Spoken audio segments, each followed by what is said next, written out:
back during the Old Testament times, divorce amongst Jewish people was not just very high, but it was very easy. And it's because of this that Jesus responds in the Sermon on the Mount. And we read in Matthew chapter 5, verses 31 onwards, where it says, "It has been said, anyone who divorces his wife must give her a certificate of divorce. But I tell you that anyone who divorces his wife, except for sexual immorality, makes her the victim of adultery, and anyone who marries a divorced woman commits adultery." Now, it can be a hard passage to understand because it sounds like that nobody can get divorced, and if you do happen to get divorced, it's not just the person that initiates the divorce that suffers. The person that is receiving the divorce is actually the one that's suffering even more. And quite often they may not be the one that's either at fault or largely at fault. But I don't think that's what Jesus is trying to say here. What Jesus is saying is he's actually responding to how divorce had become in amongst his people by that stage in history. You see, the Jewish men could divorce their women for pretty much any reason. Even if they just burnt the toast, for example, if he found fault with her, if she didn't please him anymore, he could issue her a certificate of divorce and send her on her way. It was that simple. And it had come to a point where it was just so prevalent that Jesus is actually having to address it. That as the people of God, this isn't the way things were supposed to be. Divorce had been allowed in certain circumstances because God understood that people weren't perfect. And so he still allowed a way for us to be able to get out of a bad relationship where certain conditions were met. And Jesus reflects on that when he says, except for sexual immorality.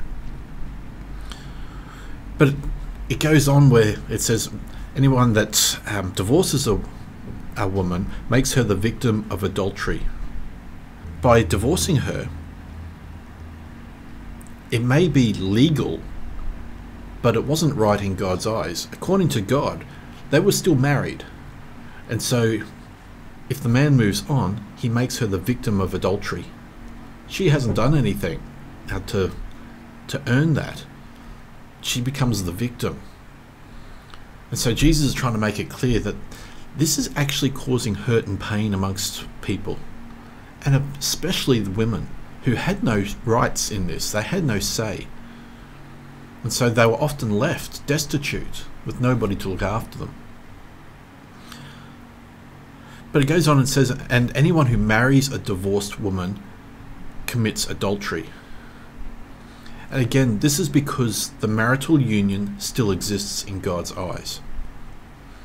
If a woman has been divorced, outside of these reasons that God gives, it's saying that there's actually still consequences to this. See, when we come back to Jesus' words, we're to love one another. It's easy to see then how these rules break that. Divorce breaks the loving one another. We're commanded to love one another. But yes, there are times when it falls apart. There are times when the man or the woman may stray from their marriage. It doesn't mean that it's an automatic right for divorce. But in certain situations, God understands that the marriage has already been broken anyway.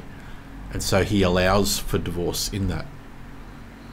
But ultimately, as Jesus' bride, as the church, we're to do what we can to live in harmony with one another, to make these relationships work, not just for our own sake, but for the glory of God. God bless.